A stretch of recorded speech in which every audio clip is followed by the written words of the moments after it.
মাত্র 100 টাকা নাকি ভাই টি-শার্ট দিচ্ছেন? হ্যাঁ ভাইয়া, মাত্র 100 টাকা টি শার্ট দিচ্ছি। এগুলো হলো solid T shirt mix colour ভাইয়া। একটা কি একটু খুলে দেখাবেন আমাদেরকে? ভাইয়া এগুলো সাইজ হবে স্মল থেকে এক্সেল পর্যন্ত ভাইয়া। আচ্ছা, স্মল থেকে এক্সেল পর্যন্ত। কালার কয়টা আছে ভাই?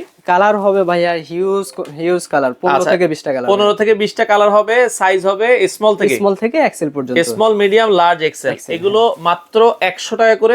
আপনার কোয়ান্টিটি কত পিস নিতে হবে ভাই? মিনিমাম 100 পিস নিতে পারবো। কার্টুনে কয় পিস থাকবে? কার্টুনে 100 পিস থাকবে। 100 পিসের কার্টুন থাকবে। এইভাবে দেখেন বিভিন্ন কালার যদি দেখেন ভাইয়া, এই যে আচ্ছা, বিভিন্ন কালার, বিভিন্ন সাইজ अवेलेबल আছে। অফার প্রাইস থাকবে হচ্ছে মাত্র 100 টাকা। কুরিয়ার কন্ডিশনে মালামাল দেন কিনা? হ্যাঁ ভাইয়া, কন্ডিশনে নিতে পারবে, অ্যাডভান্স করলে আমরা মাল পাঠিয়ে দেব ইনশাআল্লাহ। বাকি টাকা উনি কুরিয়ারে দিয়ে নিয়ে নিতে পারবে। কুরিয়ারে কন্ডিশনের মাধ্যমে দেওয়া যাবে। দর্শক যারা নিতে চান চলে আসতে পারেন। ভাই আপনাদের অফিসে এসে নিতে হবে নাকি কুরিয়ারও সারা বাংলাদেশ দিচ্ছেন? অফিসে এসে নিতে পারবে, কুরিয়ারও নিতে পারবে। আচ্ছা আচ্ছা, দর্শক যাদের প্রয়োজন আপনারা চাইলে কিন্তু বাংলাদেশের যে কোনো প্রান্ত থেকে তাদের কাছ থেকে চমৎকার এই ধরনের টি-শার্টের কালেকশন গুলো কিন্তু নিতে পারেন।